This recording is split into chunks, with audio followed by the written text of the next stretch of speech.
এদিকে জুলাই সনদকে কবর দিলেন তারেক রহমান, অন্যদিকে বিএনপির পররাষ্ট্রমন্ত্রী হিসেবে দায়িত্ব পেলেন রজার খলিল। সংবিধান পুনর্গঠন করা, সেকেন্ড রিপাবলিক ঘোষণা করা, এসবের একেবারে গোড়া কেটে দিয়েছেন। সংবিধান সংস্কার পরিষদের সদস্য হিসেবে তারা শপথ নেন নাই, সরাসরি বিএনপি চেয়ারম্যানের পরামর্শ অনুযায়ী বিএনপির স্থায়ী কমিটির সদস্য সালাউদ্দিন আহমেদ সংবাদ মাধ্যমের সামনে দাঁড়িয়ে বলেছেন যে তারা কোনোভাবেই সংবিধান সংস্কার পরিষদের সদস্য হিসেবে শপথ নিতে পারেন না, কারণ এসব সংবিধান সংস্কার পরিষদ সংবিধানে নাই, গণভোটও সংবিধানে নাই। সে যখন যমুনাতে উঠবেন আমাদের প্রধানমন্ত্রী জনাব তারেক রহমান, এরপর থেকেই শুরু হবে আসলে একটা বিশেষ খেলা। সেখানে আপনার সাসপেন্স থাকবে, থ্রিলার থাকবে, হাসি থাকবে, ঠাট্টা থাকবে, নাটক থাকবে অগণিত। এই মুহূর্তের সবথেকে বড় breaking news, doctor Khalilur Rahman হচ্ছেন পরবর্তী পররাষ্ট্রমন্ত্রী। একসময় বিএনপি যার পদত্যাগ চেয়েছিল বলে গুঞ্জন উঠেছিল, সেই নিরাপত্তা উপদেষ্টা ডক্টর খলিলুর রহমান হচ্ছেন বাংলাদেশের পরবর্তী পররাষ্ট্রমন্ত্রী। বহুল বিতর্কিত সেই মিস্টার ডক্টর খলিলুর রহমান, তিনি এই মন্ত্রিসভায় স্থান পাচ্ছেন, তাও কোন মন্ত্রণালয়ের দায়িত্ব পেতে যাচ্ছেন? পররাষ্ট্র মন্ত্রণালয়। এটাই বিএনপি চমক। আমরা ঠিক বুঝতে পারছি না এমন তুমুল একজন বিতর্কিত ব্যক্তিকে কেন বিএনপি নিতে বাধ্য হচ্ছে। আসসালামু আলাইকুম দর্শক, নতুন একটি নিউজ ভিডিওতে আপনাদের স্বাগতম। প্রিয় দর্শক, বাংলাদেশের বর্তমান রাজনৈতিক প্রেক্ষাপট জানতে যারা এই ভিডিওটিতে ক্লিক করেছেন তাদের সবাইকে বলবো আপনারা ধৈর্য সহকারে পুরো ভিডিওটি দেখতে থাকুন, কারণ এই ভিডিওটিতে এমন কিছু তথ্য শেয়ার করা হয়েছে যা জানলে আপনারা অবাক হবেন।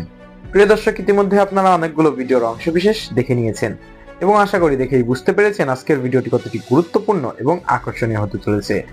এখনো যারা আমাদের চ্যানেলটি সাবস্ক্রাইব করেনি তাদের সবাইকে বলবো আমাদের চ্যানেলটি সাবস্ক্রাইব করে পাশে থাকা বেল আইকনটি অন করে দিবেন, আর যারা ইতিমধ্যে সাবস্ক্রাইব করেছেন তাদেরকে অসংখ্য ধন্যবাদ।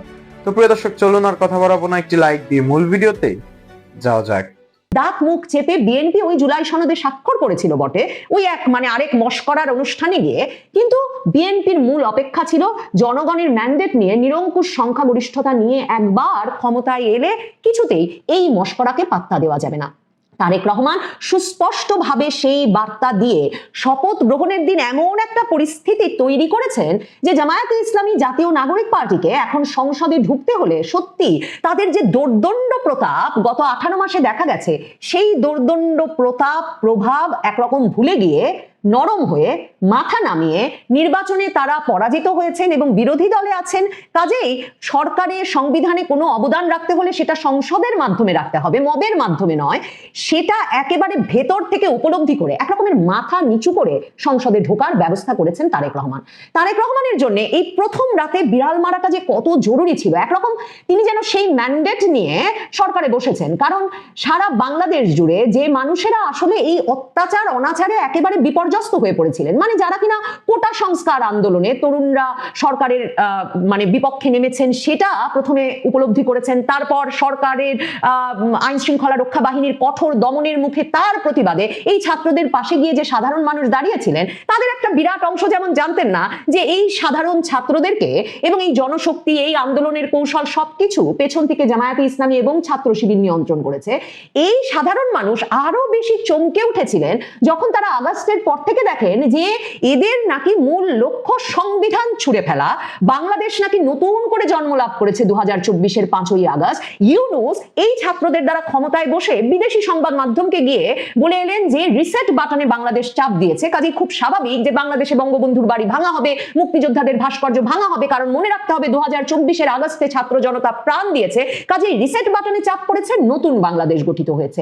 এরপর যে অত্যাচার অনাচার শেষ পর্যন্ত ভাঙচুর, অগ্নিসংযোগ, গণপিটুনি দিয়ে মারা মানুষকে, সেগুলোকে যেমন একরকম ন্যায় এবং নীতিতে পরিণত করলো সরকারের সর্বোচ্চ ব্যক্তি থেকে তার প্রেস সচিব, সকলে বললেন এগুলো হচ্ছে প্রেসার গ্রুপ, ক্ষোভের বহিঃপ্রকাশ। তখন তার চেয়েও ক্রমাগতভাবে সে অত্যাচার বাড়লো। সে অত্যাচার শুধুমাত্র নারীর পোশাক নিয়ে মন্তব্যে, নারীর পোশাক নিয়ে বা নারীকে হয়রানি করা ব্যক্তিকে পুলিশ কোনো কারণে যদি বা তাও ধরে নিয়ে যায়, সে ব্যক্তিকে ফুলের মালা দিয়ে থানা থেকে বের করে আনাতেই শুধুমাত্র ঠেকে থাকলো না। এরপর দেখা গেল বাংলাদেশের শক্তিশালী রাজনৈতিক দলের, অন্যতম শক্তিশালী রাজনৈতিক দলের প্রধান রীতিমতো কর্মজীবী নারীদের সঙ্গে পতিতাবৃত্তির তুলনা করা শুরু করলেন। কর্মজীবী নারীদের সম্মান রক্ষার্থে তাদের কর্মঘণ্টা কমিয়ে আনার প্রস্তাব দিলেন নির্বাচনী প্রস্তাব হিসেবে। এবং এর মধ্যে তো মব ওই পর্যায়ে গেল যে লাশ মাজার থেকে তুলে এনে পীরের লাশ রাজপথে পোড়ানো হচ্ছে, হিন্দু ব্যক্তিকে পিটিয়ে মেরে গাছে আধামরা অবস্থায় ঝুলিয়ে পুড়িয়ে মেরে ফেলা হচ্ছে। এসব মিলিয়ে মানুষ একেবারে ক্লান্ত, বিপর্যস্ত, বিধ্বস্ত হয়ে পড়েছিল।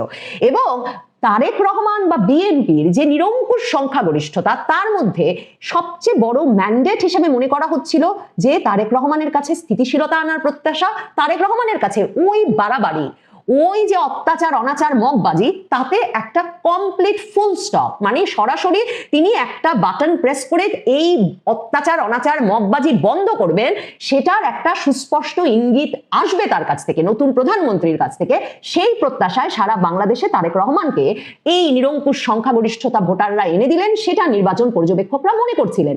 এবং তারেক রহমান সম্ভবত বুঝেছিলেন একদিকে ম্যান্ডেটটা কিসের, আরেকদিকে যেটা বললাম, ক্ষমতায় থাকতে হলে, সরকার পরিচালনা করতে হলে প্রথম রাতে বিড়াল মারা ছাড়া এই বাড়াবাড়ির অবসানের কোনো উপায় নাই। কারণ এমনিতে কি করে বাড়াবাড়ি অবসান করা যেত বলুন তো? যদি অনেক ক্ষেত্রেই মনে করা হয় সেনাবাহিনী যদি টহলে থাকে, সেনাবাহিনী নামিয়ে যদি যৌথ বাহিনীর অভিযান চালিয়ে, মনে রাখতে হবে গত 18 মাস ধরে বাংলাদেশে যৌথ বাহিনী রাস্তায়, যৌথ বাহিনী অভিযান চালিয়েছে, সেনাবাহিনী নাকি আপনার আমার জানমালের নিয়ন্ত্রণ নিয়েছে। এমন বেকায়দা অবস্থায় তারেক রহমান দায়িত্ব নিচ্ছেন যখন কিনা এই সেনাবাহিনী ওষুধ, যৌথ বাহিনীর অভিযান ওষুধ কিচ্ছু কাজ করবে না। কারণ এমন অত্যাচারী অনাচারীরা ইউনূস সরকারের নামে এই কমাস ধরে ক্ষমতার কেন্দ্রে ছিল। তারেক রহমান তাই এদের মস্কারার সবচেয়ে বড় যে অস্ত্র, জুলাই সনদ, জুলাই সনদ, জুলাই সনদ, মুজিববাদী সংবিধান ছুঁড়ে ফেলা, সংবিধান পুনর্গঠন করা, সেকেন্ড রিপাবলিক ঘোষণা করা, এসবের একেবারে গোড়া কেটে দিয়েছেন। সংবিধান সংস্কার পরিষদের সদস্য হিসেবে তারা শপথ নেন নাই, সরাসরি বিএনপি চেয়ারম্যানের পরামর্শ অনুযায়ী বিএনপির স্থায়ী কমিটির সদস্য সালাউদ্দিন আহমেদ সংবাদ মাধ্যমের সামনে দাঁড়িয়ে বলেছেন যে তারা কোনোভাবেই সংবিধান সংস্কার পরিষদের সদস্য হিসেবে শপথ নিতে পারেন না, কারণ এসব সংবিধান সংস্কার পরিষদ সংবিধানে নাই, গণভোটও সংবিধানে নাই। কোনোদিন যদি সংবিধান সংস্কার পরিষদ ঢোকে সংবিধানে, তাহলে তারা এ বিষয়ে শপথ নেওয়ার কথা ভাববেন। জামায়াতে ইসলামী খুব একটা নাটক করার চেষ্টা করেছে শপথের দিন সকালবেলা। তারা সকাল সকাল বলেছে যদি শপথ নিতে হয় দুটোই নেবেন, না হলে একটাও নেবেন না। এমনকি জামায়াতে ইসলামী একটা বিক্ষোভেরও ডাক দিয়েছিল বিকাল 3টার সময়। এরপর এক রকমের লেজ গুটিয়ে বিক্ষোভ তুলে নিয়ে বিক্ষোভ আর করবেন না সে ঘোষণা আবার দিয়ে, এবং শেষ পর্যন্ত গিয়ে তারা দুটো শপথই নিয়েছেন। তারা সংবিধান সংস্কার পরিষদেরও শপথ নিয়েছেন, জাতীয় সংসদের এমপি হিসাবেও শপথ নিয়েছেন। কিন্তু বুঝতেই পারছেন সংখ্যাগরিষ্ঠ দলের অংশগ্রহণ ছাড়া এই সংবিধান সংস্কার পরিষদের সভাও আর কখনো বসা সম্ভব হবে না। কোনো সংসদে বা কোনো মানে সরকারি ব্যবস্থাপনায় কখনো বিএনপি যতক্ষণ ক্ষমতায়, যেই দলটি নিরঙ্কুশ সংখ্যাগরিষ্ঠতা পেয়েছে। জামায়াতে ইসলামী এই নাটক জমাতে পারে না। ইউনূস কিন্তু একদম শেষ দিন পর্যন্ত, শপথের আগের দিন যে ডেকে জাতীয় নাগরিক পার্টির নেতা নাহিদ ইসলামকে দিয়ে অবশেষে জুলাই সনদটা স্বাক্ষর করিয়েছেন, তখনই তিনি জানেন যে বিএনপি আসলে বিএনপি আসলে সংবিধান সংস্কার পরিষদের সদস্য হিসেবে শপথ নেবে না। আপনাদেরকে আমিও বলছিলাম যে এই মরণ ফাঁদে পা দেবে না বিএনপি। তো ইউনূস সেটা বুঝে শেষ মুহূর্তে শপথ নিয়ে একটা গ্যাঞ্জাম লাগিয়ে ফেলতে পারে কিনা, রাজপথে একটা আন্দোলন জমিয়ে ফেলতে পারে কিনা, তার ফলে তাকেই আরো বেশ কিছুদিন ক্ষমতায় থাকতে হয় কিনা, এসব স্বপ্ন নিয়ে তিনি শেষ দিনে নাহিদ ইসলামকে ডেকে জুলাই সনদে স্বাক্ষর করিয়েছেন। এবং এরপরে নাহিদ ইসলামও বলে বসেছেন এমনকি কোনো নোট অফ ডিসেন্ট সহ জুলাই সনদের বাস্তবায়ন তারা মানবেন না, জুলাই সনদের পূর্ণাঙ্গ বাস্তবায়ন করতে হবে। আপনারা জানেন 40টির বেশি বিষয়ে যখন জুলাই সনদ স্বাক্ষরও করেছে বিএনপি, তাদের নোট অফ ডিসেন্ট বা আপত্তি ছিল। তো এহেন নাটকটার শেষ পর্ব পর্যন্ত মরিয়া হয়ে যে আলী রিয়াজ ইউনূসরা চেষ্টা করবেন সেটা খুব স্বাভাবিক, কারণ আলী রিয়াজ তো এই ভোটের কয়েকদিন আগে হঠাৎ আমাদের জানালেন যে যারা এমপি হবেন তাদেরকে আরেকটা শপথ নিতে হবে সংবিধান সংস্কার পরিষদের সদস্য হিসেবে, এবং 180 দিন তারা সংবিধান সংস্কার পরিষদের সদস্য হিসেবে দায়িত্ব পালন করবেন। কারণ তাদের ধান্দাটা ছিল এই 180 দিন ক্ষমতা হস্তান্তর না করে এই 180 দিন সংবিধান সংস্কার পরিষদ সংবিধান নিয়ে বিতর্ক করবে, তর্ক করবে, এবং ওইদিকে এই অন্তর্বর্তীকালীন সরকারের রূপে তারা থেকে যাবেন। ইউনূস আলী রিয়াজের জন্য এই নাটক আর টেনে নেওয়া সম্ভব হয়নি। তার কারণ বিকালবেলা যে মন্ত্রিসভার শপথ আছে, সে শপথে 13 দেশের প্রতিনিধি সহ অন্তত 1200 অতিথি উপস্থিত থাকবেন, এবং সেই মন্ত্রিসভার শপথটাকে কিছুতেই এক রকমের ঝামেলার মধ্যে ফেলা না জামায়াতে ইসলামী, না এনসিপি, না ইউনূস কারো পক্ষেই সম্ভব নয়। কারণ তাহলে তারা আসলে পুরো রাজনৈতিক প্রক্রিয়া থেকেই এখন ছিটকে পড়বেন। ওইদিকে তারেক রহমান দারুণ সব রাজনৈতিক চাল চালছেন। তিনি জামায়াতে ইসলামীর আমিরের সঙ্গে সাক্ষাৎ করে এসেছেন, বাড়িতে গিয়ে জাতীয় নাগরিক পার্টির নেতা নাহিদ ইসলামের বাড়িতে গিয়ে সাক্ষাৎ করে এসেছেন, বুকে জড়িয়ে ধরেছেন নাহিদ সার্জিসকে। শুধু তাই নয়, জামায়াতে ইসলামী রাজপথে নামার চেষ্টা করলে তাদেরকে প্রথমত একরকমের সামলে দেওয়ার জন্য যাদেরকে প্রয়োজন, তারেক রহমান এরই মধ্যে তাদেরকেও তাদের মিত্র হিসেবে ঘোষণা করেছেন। তারেক রহমান জামায়াতে ইসলামীর সঙ্গে শেষ মুহূর্তে নির্বাচনী জোট থেকে বেরিয়ে যাওয়া, যারা কিনা পুরো সময়টা 2025 জুড়ে রাজপথে সভা সমাবেশে একত্রে জনসমাবেশ করেছে, সেই ইসলামী আন্দোলন বাংলাদেশের সঙ্গে গিয়ে তারেক রহমান সাক্ষাৎ করে এসেছেন। তারেক রহমান হেফাজতের আমির, যিনি কিনা বারবার সাবধান করছিলেন, হেফাজতের একটি অংশ জামায়াতে ইসলামীর ঐক্যের সঙ্গে যাওয়ার পরেও মামুনুল হক অংশ, হেফাজতের আমির মুহিবুল্লাহ বাবুনগরী বারবার সাবধান করছিলেন মুনাফিকদের যাতে মুসলমানরা ভোট না দেয়। তারেক রহমান হেফাজতের আমিরকে তার শপথ গ্রহণ অনুষ্ঠানে আমন্ত্রণ জানিয়েছেন। কাজেই তারেক রহমান খুব সামলে কৌশলী সব চাল চালছেন। সে চালে একেবারে বেকায়দায় বিপর্যস্ত জামায়াতে ইসলামী আর এনসিপি। মনে রাখবেন, জামায়াতে ইসলামী আর এনসিপি শক্তিশালী বিরোধী দল হিসেবে, ভোটের হিসাবে, আসনের হিসাবে সংসদে যাচ্ছে বটে, কিন্তু তাদের তো বিরোধী দল হিসেবে রাজনীতি করবার কোনো অভিজ্ঞতা নাই। তারা 2024-এর আগস্ট থেকে ক্ষমতাতেই ছিল। এখন ক্ষমতাচ্যুত হওয়ার পর কেমন রাজনীতি তারা সত্যিকার অর্থে করেন দেখতে হবে। দর্শক, গত নির্বাচন বিএনপির ভূমিধস জয়, জামাতের পরাজয়, এই যে সংবিধান সংস্কার পরিষদে বিএনপির শপথ না নেওয়া, সব কিছু আড়াল করে সব কিছুর চাইতে বড় ব্রেকিং নিউজ তৈরি হয়েছে।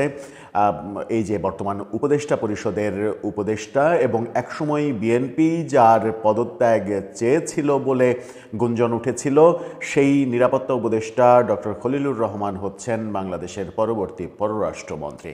বিএনপির মন্ত্রিসভায় তিনি জায়গা পাচ্ছেন, এই তথ্য নিশ্চিত করছে বাংলাদেশের অনেকগুলো গণমাধ্যম। এই মুহূর্তের সব থেকে বড় breaking news, doctor Khalilur Rahman হচ্ছেন পরবর্তী পররাষ্ট্রমন্ত্রী। বিএনপি কি এটাকে নিজের ইচ্ছাই সিদ্ধান্ত নিল, নাকি আন্তর্জাতিক কোনো পক্ষের একটা চাপে খলিলুর রহমানকে এত গুরুত্বপূর্ণ দায়িত্ব দেয়া হলো? এর আগে অন্তর্বর্তীকালীন সরকারের আমলে যে বিএনপি এই খলিলুর রহমানের পদত্যাগ চেয়েছিল বলে গণমাধ্যমে খবর এসেছিল, তারকে কেন হঠাৎ করে বিএনপির মন্ত্রিসভায় সব থেকে গুরুত্বপূর্ণ মন্ত্রণালয়ের দায়িত্বটা দেওয়া হচ্ছে? চলুন একটু জেনে দেখি গণমাধ্যম কি বলছে। এর মাধ্যমে বিএনপি সরকার পরিচালনায় কতটা সাফল্যের মুখ দেখতে পারে সেই আলোচনা ছোট্ট করে করার চেষ্টা করবো এই ভিডিওতে। সাথে বেশ কিছু নতুন খবর এসেছে, মন্ত্রিপরিষদে কারা আসছেন মোটামুটি কনফার্ম নিউজ। এর আগের ভিডিওতে যে তথ্যগুলো বিভিন্ন গণমাধ্যমের উপাত্ত দিয়ে নিশ্চিত করেছিলাম তার থেকে কিছু পরিবর্তন হয়েছে এবং শেষ মুহূর্তে কিছু চমক এসেছে। ডক্টর খলিলুর রহমানের মতো এত বড় চমক না হলেও বেশ কিছু চমক রয়েছে। বর্তমান অন্তর্বর্তীকালীন সরকারের নিরাপত্তা উপদেষ্টা, যাকে এই দীর্ঘ সময় বিদেশি নাগরিক হিসেবে ট্রিট করা হয়েছে, যাকে নিয়ে অনেক সমালোচনা হয়েছে, বাংলাদেশ সেনাবাহিনী প্রধানের সঙ্গে সরকারের সম্পর্কের দূরত্বের জন্য তাকে অনেকে দোষী করেছেন, অভিযুক্ত করেছেন। এই আলোচনাগুলো ছিল। বিএনপিও যার এক সময় পদত্যাগ চেয়েছে। এরপরে আমরা লন্ডন বৈঠকে ডক্টর খলিলুর রহমানকে দেখেছিলাম ফ্রন্ট লাইনে থাকতে। তখন থেকেই মনে হচ্ছিল যে বিএনপির সঙ্গে ডক্টর খলিলুর রহমানের সম্পর্কের উন্নতি হয়েছে। তারপর থেকে কিন্তু খলিলুর রহমানকে নিয়ে বিএনপি আর কোনো প্রশ্ন করেনি। নতুন সরকার যখন তারা গঠন করতে যাচ্ছে তখন তারা এই খলিলুর রহমানকে পররাষ্ট্র মন্ত্রণালয়ের মতো সব থেকে সেন্সিটিভ এবং গুরুত্বপূর্ণ দায়িত্ব দিচ্ছে। যখন খলিলুর রহমান নিরাপত্তা উপদেষ্টা থাকাকালীনই বর্তমান সরকারের আমলে আমরা দেখেছি যে ভারতের সঙ্গে সম্পর্কটা তলানিতে গেছে। তবে এবার কি তাহলে খলিলুর রহমানের নেতৃত্বেই ভারতের সঙ্গে সম্পর্ক বিনির্মাণ করতে চাইছে বিএনপি? গণমাধ্যম কি বলছে? কালবেলা, ইত্তেফাক সহ বেশ কিছু গণমাধ্যম নিশ্চিত করছে, তাদের শিরোনামটা দেখে নিন। শিরোনামে সেখানে নিশ্চিত করা হচ্ছে পররাষ্ট্রমন্ত্রী হচ্ছেন খলিলুর রহমান। গণমাধ্যম বলছে যে পররাষ্ট্র মন্ত্রণালয়ের দায়িত্ব পেতে যাচ্ছেন খলিলুর রহমান। এই তথ্যটা নিশ্চিত করা হয়েছে। ডক্টর খলিলুর রহমান 1979 সালে সিভিল সার্ভিসে যোগদান করেন। তার কর্মজীবনের শুরুতে দক্ষিণ এশিয়া বিভাগ ও পররাষ্ট্র মন্ত্রীর ব্যক্তিগত সচিব হিসেবে দায়িত্ব পালন করেন। বিএনপির চেয়ারপারসন তারেক রহমান যখন প্রধানমন্ত্রী হচ্ছেন তখন ডক্টর খলিলুর রহমানকে পররাষ্ট্র মন্ত্রণালয়ের দায়িত্ব দেয়া হচ্ছে। তাকে যখন পররাষ্ট্র মন্ত্রণালয়ের দায়িত্ব দেয়া হচ্ছে তখন বেশ কিছু নাম সামনে এসেছে আলোচনায়। এদিকে দৈনিক কালের কণ্ঠ তারা নিশ্চিত করছে অন্তত 24 জন প্রতিমন্ত্রীর তালিকা। 24 জন প্রতিমন্ত্রীর তালিকায় যেটা রয়েছে, টেকনোক্র্যাটে আমিনুল হক তিনি ক্রীড়া প্রতিমন্ত্রী হচ্ছেন, এরকমটা নিশ্চিত করছে যে আমিনুল হক ঢাকা 16 আসনে সাবেক ফুটবল দলের ক্যাপ্টেন, তিনি ঢাকা 16 আসনে পরাজিত হয়েছেন। প্রতিমন্ত্রীদের মধ্যে থাকছেন এম রশিদুজ্জামান মিল্লাত, অনিন্দ ইসলাম অমিত, শরীফুল আলম, ফরহাদ হোসেন আজাদ, শামা ওবায়েদ, সুলতান সালাউদ্দিন টুকু, ব্যারিস্টার কাইসার কামাল, মীর মোহাম্মদ হেলাল উদ্দিন, হাবিবুর রশিদ হাবিব, রাজীব হাসান, আজিজুল বারী হেলাল, মীর শাহে আলম, জোনায়েদ সাকি, জোটের জোনায়েদ সাকি তিনি প্রতিমন্ত্রী হচ্ছেন। ইশরাক হোসেন ঢাকার তিনি প্রতিমন্ত্রী হচ্ছেন। ফারজানা শারমিন পুতুল, ফজলুর রহমান পটলের কন্যা পুতুল, তিনি প্রতিমন্ত্রী হচ্ছেন, নাটোর 1 আসন থেকে নির্বাচিত। ফরিদুল ইসলাম, নুরুল হক নূর, জোটের নুরুল হক নূর তিনি প্রতিমন্ত্রী হচ্ছেন। ইয়াসের Khan Chowdhury, M Iqbal Hossain, M A Muhith, Ahmed Sohel মঞ্জুর, ববি হাজ্জাজ তিনি প্রতিমন্ত্রী হচ্ছেন এবং শোনা যাচ্ছে তিনি শিক্ষা প্রতিমন্ত্রী হতে চলেছেন। আলী নওয়াজ খোয়াম ও আমিনুল হকের কথা বললাম, টেকনোক্র্যাট মন্ত্রী হিসেবে তিনি শপথ নিতে যাচ্ছেন, এরকম খবর আমরা পাচ্ছি। এরকম খবর যখন পাচ্ছি তখন ফুল মন্ত্রী হিসেবে যাদের নাম ফাইনালি শোনা যাচ্ছে তাদের নামটা একটু শুনে নিতে পারেন। সেখানে মির্জা ফখরুল ইসলাম আলমগীর, আমির খসরু মাহমুদ চৌধুরী, সম্ভবত আমির খসরু মাহমুদ চৌধুরীকে ফাইনালি অর্থ মন্ত্রণালয়ের দায়িত্ব দেওয়া হচ্ছে। সেখানে রেজা কিপ্রিয়া হয়তো থাকছেন না মন্ত্রী পরিষদে। সালাউদ্দিন আহমেদ, ইকবাল হাসান মাহমুদ টুকু, হাফিজউদ্দিন আহমেদ, মোহাম্মদ জাহিদ হোসেন, আব্দুল আওয়াল মিন্টু, কাজী শাহ মোফাজ্জেল হোসেন কায়কোবাদ, মিজানুর রহমান মিনু, রাজশাহীর সিটি কর্পোরেশনের সাবেক মেয়র, তিনি মন্ত্রী হচ্ছেন। নিতাই রায় চৌধুরী, তার স্পিকার হওয়ার কথা শোনা যাচ্ছিল, তিনি মন্ত্রী হচ্ছেন। খন্দকার আব্দুল মুক্তাদির, আরিফুল হক চৌধুরী, জহির উদ্দিন স্বপন, আফরোজা খানম রীতা, আসাদুল হাবিব দুলু, মোহাম্মদ আসাদুজ্জামান আইনমন্ত্রী হচ্ছেন, সেটাও মোটামুটি নিশ্চিত। জাকারিয়া তাহের, দীপেন দাওয়ান, আনম এহসানুল হক মিলন, মোহাম্মদ আমিনুর রশিদ এবং খলিলুর রহমান এই দুইজন টেকনোক্র্যাট মন্ত্রী হচ্ছেন। ফুল মন্ত্রী এই দুইজন টেকনোক্র্যাটে হচ্ছেন, এই তথ্য নিশ্চিত হওয়া গেছে বিভিন্ন মাধ্যমে। তবে খলিলুর রহমানের মন্ত্রী হওয়া এটা মানে এই 2024-এ শেখ হাসিনার পতনের ব্যাপারটা যেমন একটা ব্রেকিং নিউজ ছিল, তার চাইতেও বড় ব্রেকিং নিউজ এবং বিএনপির ভূমিধস বিজয়ের চাইতেও বড় ব্রেকিং নিউজ সম্ভবত খলিলুর রহমানকে বিএনপি যখন পররাষ্ট্র মন্ত্রণালয়ের দায়িত্ব দিতে চলেছে। দেখা যাক কি হয় সামনে, কোন দিকে এগোয় বিএনপির পররাষ্ট্রনীতি। যখন আমরা দেখছিলাম যে ভারতের সঙ্গে সম্পর্ক পুনরায় তৈরি করবে বিএনপি, এরকম বক্তব্য পাচ্ছিলাম। গতকালকেই মির্জা ফখরুল ইসলাম আলমগীর দ্য হিন্দুকে সাক্ষাৎকার দিয়ে ব্যাপারটা পরিষ্কার করেছেন। তখন বিএনপির পররাষ্ট্রনীতি কিভাবে খলিলুর রহমান প্রতিষ্ঠিত করেন সেটাই এখন দেখার বিষয়। একটা সময় প্রচণ্ড সমালোচিত, প্রচণ্ড বিতর্কিত হিসেবে যাকে আমরা দেখেছি, তিনিই হতে চলেছেন নতুন পরিশুদ্ধ একটা সরকারের নতুন পররাষ্ট্রমন্ত্রী। দর্শক, আপনি এটাকে কিভাবে দেখছেন? প্রিয় দর্শক, ইতিমধ্যে আপনারা আমাদের পুরো ভিডিওটি দেখেছেন। ভিডিওটি দেখে কি জানলেন এবং বুঝলেন, অবশ্যই আপনাদের মূল্যবান মতামতটি আমাদের কমেন্ট বক্সে জানাতে ভুলবেন না। এখনো যারা আমাদের চ্যানেলটি সাবস্ক্রাইব করেননি তাদের সবাইকে বলবো আমাদের চ্যানেলটি সাবস্ক্রাইব করে পাশে থাকা বেল আইকনটি অন করে দিবেন, এরকম নিত্য নতুন প্রতিদিন গরম গরম নিউজ আপডেট পেতে। ধন্যবাদ সবাইকে।